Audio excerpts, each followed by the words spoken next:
Seringkali investor atau trader membeli atau menjual saham berdasarkan saran dan analisa daripada analis saham. Hampir setiap sekuritas mempunyai analis saham yang membuat rekomendasi untuk beli ataupun jual daripada nasabah sekuritas tersebut.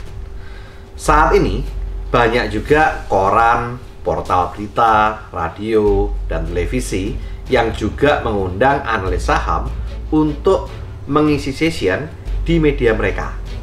Bahkan saat ini banyak juga analis saham yang mempunyai kelas training, grup WA, Instagram, Facebook, Telegram, channel YouTube, atau media sosial yang lain untuk melakukan rekomendasi saham kepada murid ataupun followernya.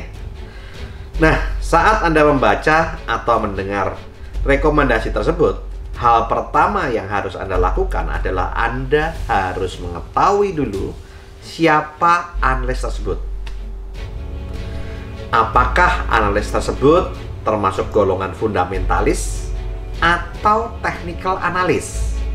Karena kalau Anda tidak memahami siapa analis tersebut, Anda bisa melakukan kesalahan dalam menerapkan strategi trading Anda dan bisa membuat Anda mengalami kerugian. Demikian juga saat Anda melakukan investasi. Nah, Anda juga kemungkinan mengalami kebingungan saat mendengar istilah-istilah pada saat mereka memberikan rekomendasi. Di video ini, saya akan menjelaskan apa perbedaan antara analis fundamental dan analis teknikal. Apa dasar pengambilan keputusan analisa mereka, jangka waktu yang disarankan mereka, istilah-istilah yang mereka gunakan. Mari kita kupas satu persatu.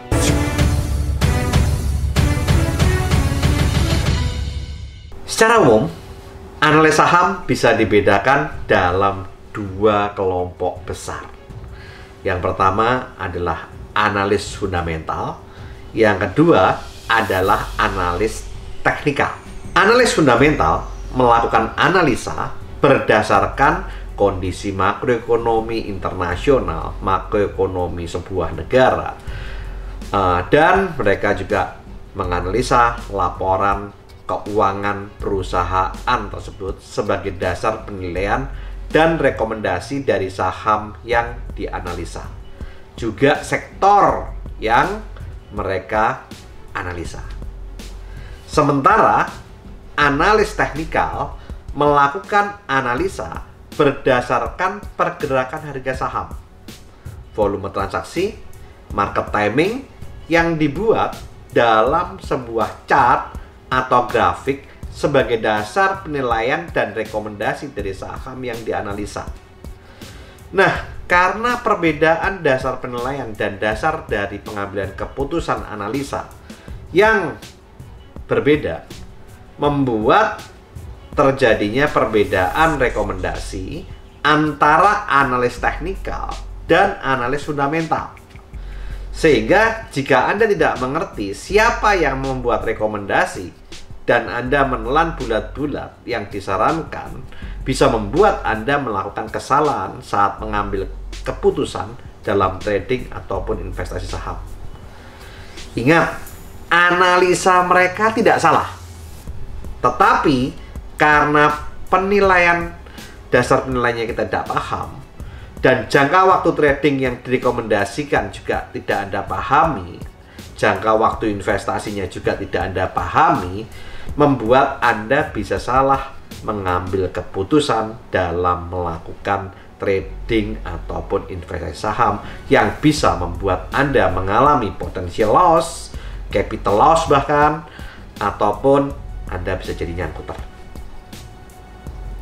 Nah, saya akan mengupas mulai dari yang pertama, rekomendasi dari analis saham fundamental. Biasanya, rekomendasi analis fundamental itu berdasarkan jangka waktu investasi yang panjang. Jadi biasanya antara 1 tahun Nah, kemudian dasar pengambilan keputusannya tadi saya sudah jelaskan apa itu? Yaitu makroekonomi internasional, makroekonomi nasional, sektor industrinya, dan juga laporan keuangan perusahaannya. Dia menganalisa ada rasio profitabilitas, ada rasio likuiditas, ada rasio utang, dan lain-lain. Itu semua dikupas untuk mengambil saran apakah Anda buy atau sell terhadap saham tersebut. Nah, dalam rekomendasi fundamental ini, setidaknya ada 3 jenis rekomendasi. Yaitu, yang pertama rekomendasi berdasarkan target harga saham. Yang kedua, rekomendasi yang terkait dengan kenaikan indeks. Dan yang ketiga adalah rekomendasi atas bobot sektoral ataupun negara.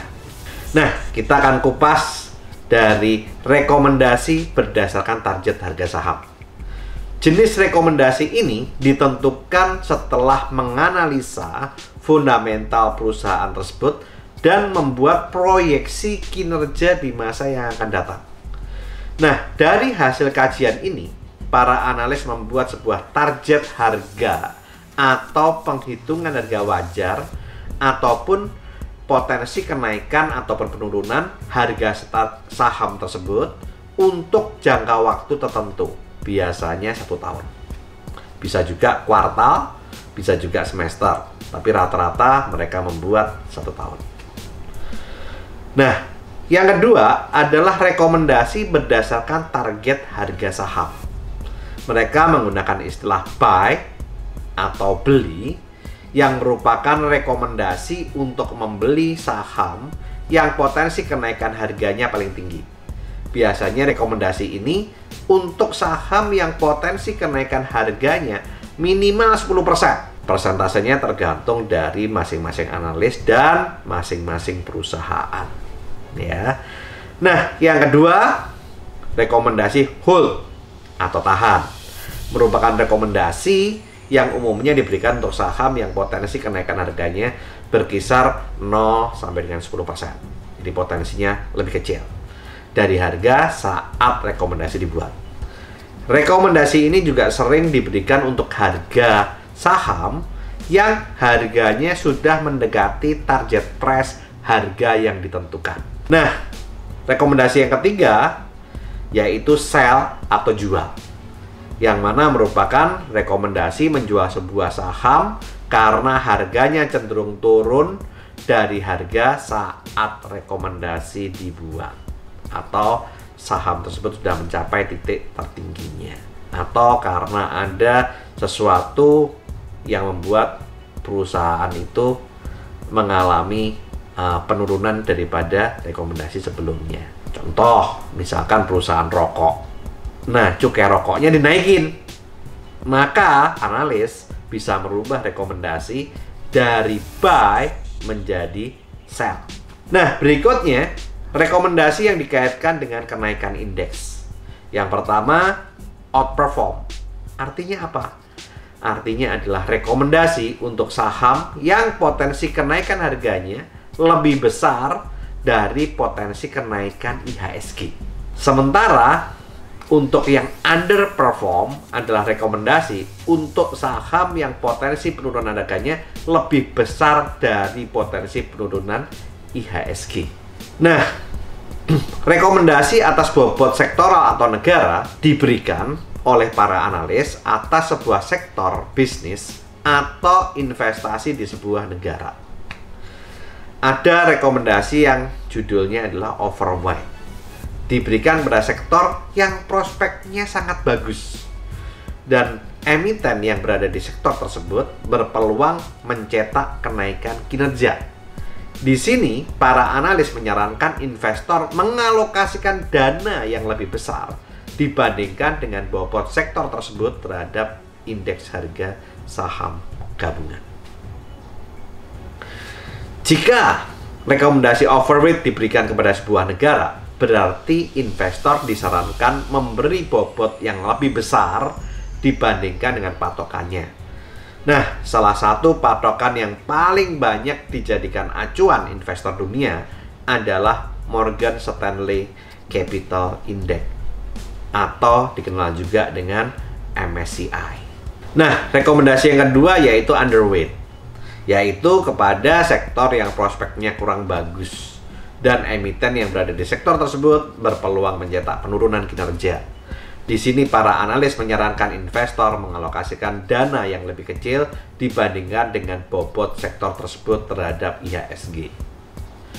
Nah, yang ketiga adalah market weight atau netral, adalah saran pengalokasian investasi di saham atau di sebuah negara sesuai dengan bobotnya terhadap indeks atau bobot dalam MSCI. Nah, apa yang saya jelaskan tadi adalah rekomendasi daripada analis fundamental. Nah, sekarang saya akan mengupas yang kedua, yaitu rekomendasi dari analis teknikal.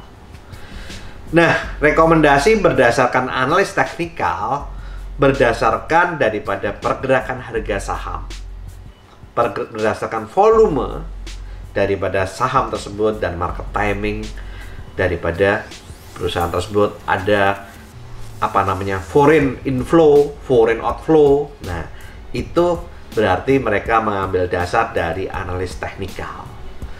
Analis teknikal seringkali memberikan rekomendasi berdasarkan investasi yang jangka waktunya pendek. Bisa hanya harian, bisa mingguan, bisa bulanan. Ya. Jadi jangka waktunya pendek. Kalau yang analis fundamental jangka waktunya panjang.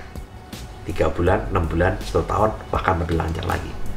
Nah, perbedaan waktu ini bisa membuat Anda kalau tidak mengerti siapa yang Anda ikutin rekomendasinya, bisa membuat Anda mengalami kerugian. Nah, yang termasuk kategori rekomendasi jenis ini ada bahasa-bahasa atau istilah-istilah seperti yang pertama, buy on weakness. Itu adalah saran membeli sebuah saham yang harganya saat itu pergerakannya sedang turun atau terkoreksi. Tetapi analis yakin bahwa harganya bakal kembali menguat. Saran buy on weakness itu artinya investor disarankan membeli saham saat harganya masih berada di atas level supportnya. Nah, biasanya analis teknikal akan mengatakan support harganya di berapa. Nah, Anda harus membeli saham tersebut jika saham tersebut ada di atas harga support. Ya. Nah, yang kedua adalah istilah buy on support. Sebenarnya antara buy on support dengan buy on weakness itu mirip. Bedanya dalam buy on support, analis menyarankan investor membeli sebuah saham pada saat harganya sudah berada di level support. Saya pribadi lebih pada saat mengambil keputusan dari ini, saya biasanya mengambil satu tick di atas harga support. Kenapa? Karena kadang-kadang harga support itu cuma sekedar disentuh, kemudian harganya mantul naik. Ya, seperti itu.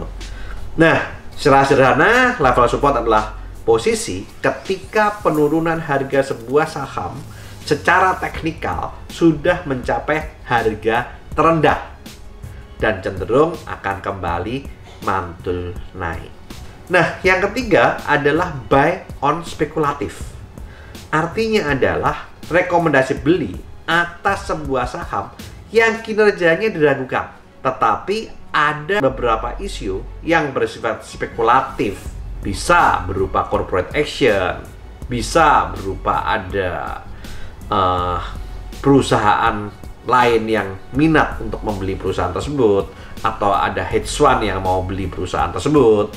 Nah, jadi ada beberapa rumor-rumor yang membuat saham ini kemungkinan harganya akan naik. Nah, ini termasuk dalam kategori buy on spekulatif, atau ada juga yang mengatakan spekulatif buy. Yang keempat adalah trading buy, yaitu rekomendasi bagi investor yang melakukan trading atau investasi saham jangka pendek atau trading, ya. Nah, investor bisa membeli sebuah saham dengan harapan harganya naik dalam waktu singkat. Setelah target harga tercapai, investor langsung menjualnya. Sebaliknya, trading sell adalah rekomendasi bagi investor yang melakukan trading atau permainan saham jangka pendek. Investor disarankan menjual saham setelah target harga tercapai. Sementara sell on strength adalah rekomendasi untuk menjual sebuah saham yang harganya secara teknikal sudah mendekati level resisten. Level resisten adalah kebalikan support, yaitu harga sebuah saham sudah naik tinggi dan mendekati titik tertingginya dan selanjutnya harga cenderung turun. Nah, demikianlah rekomendasi dari para analis saham baik fundamental ataupun teknikal. Sehingga Anda harus pahami, saat Anda membaca berita, Anda harus tahu berita itu adalah berita yang disarankan atau analisa yang disarankan oleh analis fundamental atau analis teknikal.